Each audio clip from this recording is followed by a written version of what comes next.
In the middle of the 19th century, a young merchant announced that he was the bearer of a message destined to transform the life of humanity. At a time when his country, Iran, was undergoing widespread moral breakdown, his message aroused excitement and hope among all classes, rapidly attracting thousands of followers. He took the name the Bab, meaning the gate in Arabic.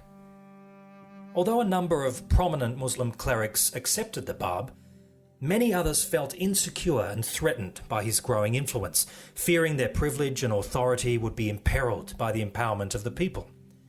They denounced the Bab's teachings as heretical and set out to destroy him and his followers. In 1848, 4 years after he declared his mission, the Bab was summoned to Tabriz. There he was to submit before a convocation, called together by no less than the Grand Vizier of Persia, to consider the most effectual measures which would, once and for all, extinguish the flames of the Bab's message. Nabil, the famed Baha'i historian, gives this account of that fateful meeting. Upon his arrival, the Bab observed that every seat in that hall was occupied except one, which had been reserved for the Vali'ahd, the heir to the throne. He greeted the assembly and, without the slightest hesitation, proceeded to occupy that vacant seat.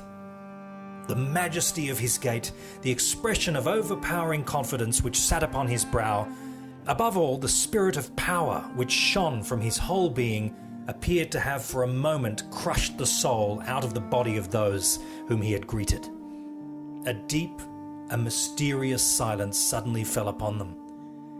Not one soul in that distinguished assembly dared breathe a single word.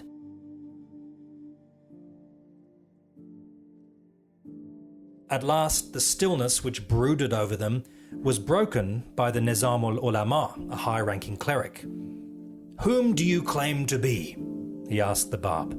"And what is the message which you have brought?" "I am," thrice exclaimed the Bab.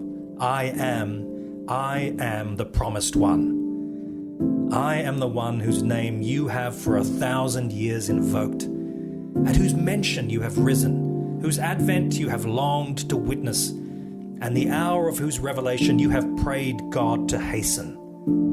Verily I say, it is incumbent upon the peoples of both the East and the West to obey my word and to pledge allegiance to my person." Immediately after he had declared himself to be the promised one, a feeling of awe seized those who were present. They had dropped their heads in silent confusion. The pallor of their faces betrayed the agitation of their hearts. Then one of the convocation, Mullah Muhammad, insolently reprimanded him, saying, "You wretched and immature lad of Shiraz! You have already convulsed and subverted Iraq. Do you now wish to arouse a like turmoil in Azerbaijan?" "Your Honour," replied the Bab, "I have not come hither of my own accord. I have been summoned to this place." "Hold your peace!" furiously retorted Mullah Muhammad. "You perverse and contemptible follower of Satan." "Your Honour," the Bab again answered, "I maintain what I have already declared." Many years later, Shoghi Effendi would write of that day, "The circumstances attending the examination of the Bab may well rank as one of the chief landmarks of his dramatic career. The avowed purpose of that convocation was to arraign the prisoner and deliberate on the steps to be taken for the extirpation of his so-called heresy. It instead afforded him the supreme opportunity of his mission to assert in public, formally and without any reservation, the claims inherent in his revelation." For a brief period, the whole of Persia hovered on the brink of sweeping social change.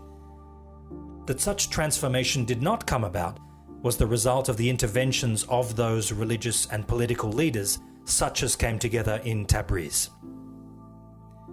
The boundless cruelty of these persons left the followers of the Bab broken and exhausted, deprived of all resources, and of the counsel of their leaders. But their sacrifices were not in vain. Unlike those seers of old, who could but look to the far future for the time when the earth shall be filled with the knowledge of the glory of the Lord.